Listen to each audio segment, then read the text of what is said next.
This is a protest and a struggle against racism and injustice, and this is what we are working to eliminate in our organization and in our total struggle. I would also like to commend the outstanding athletes who have the courage and the kind of determination to make it clear that they will not participate unless something is done about these terrible problems, these terrible evils and injustices.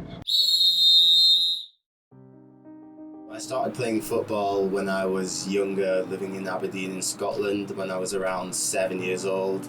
That was just more casually and informally. And the first sort of club that I joined properly was down near York, a club called Shipton Thorpe United. So I played a few seasons there, or a couple of years there, when I was around 10 to 12.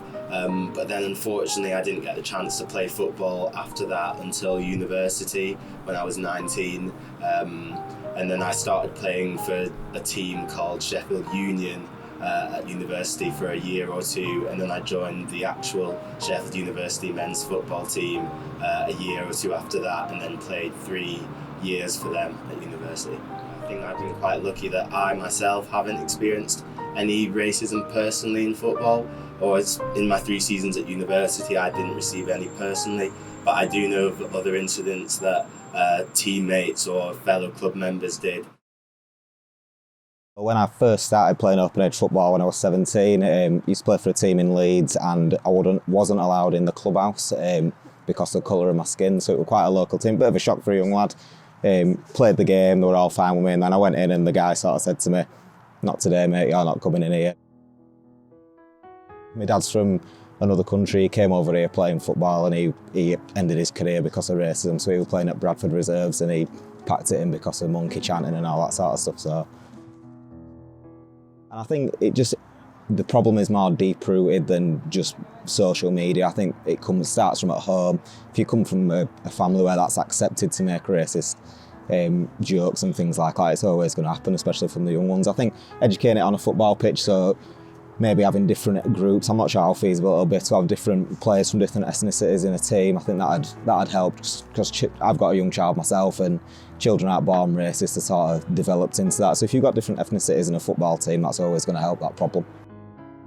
People do want to see a change and kick racism out of football, but it's knowing if after all these campaigns are done, will things actually happen to change and make it a better, well, more enjoyable and safer experience for other players like myself. I think social media has had a positive impact on with the racism in football and stuff. It shows that it can be used for good, and to get it out there and make people know that it needs to change. And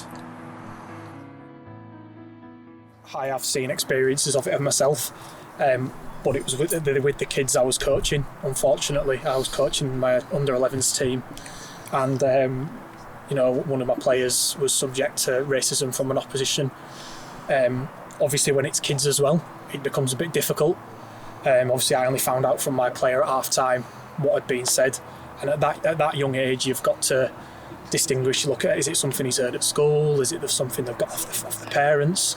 So it was a difficult moment, to be honest, to deal with. And for me personally, for something I've never come across it in sport until sort of 18 months ago when this happened, and it was a difficult discussion to have with the kid's dad and to have with the opposition coach as well.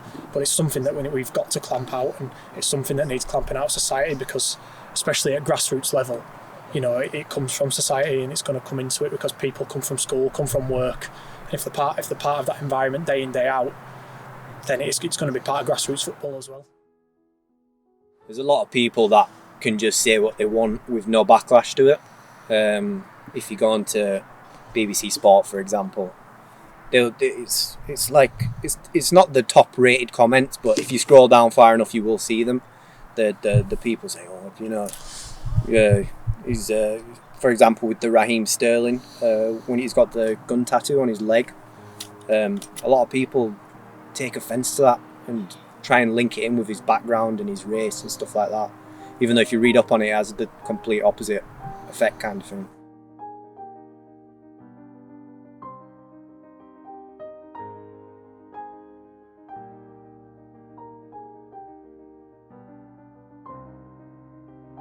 think a big corporation like that would have the sense to get things checked over before posting them. If he was a monkey in a campaign, I think it was just a ridiculous idea. Shouldn't have ever happened. I think at the same time they've not tried, they're not deliberately trying to come across as racist, but that's how it's come across. To me, it just shows that in certain countries they are behind in the whole racism thing. Like a lot of countries still have a lot of that just in general. The Italian league has not progressed in any way. More needs to be done there, definitely. European football has been mired with racist incidents that have tarnished the beautiful game's image, despite efforts by organisations to crack down on it. The Professional Footballers Association in the UK is calling for a national inquiry into racism after claims of abuse at a Premier League game. A Chelsea defender reported racist chanting from Tottenham Hotspur's fans to the referee in the second half of their clash. This is the moment Antonio Rudiger claimed he was being subjected to racist chants halfway through the match. It came after he was informed by Chelsea captain Cesar Azpilicueta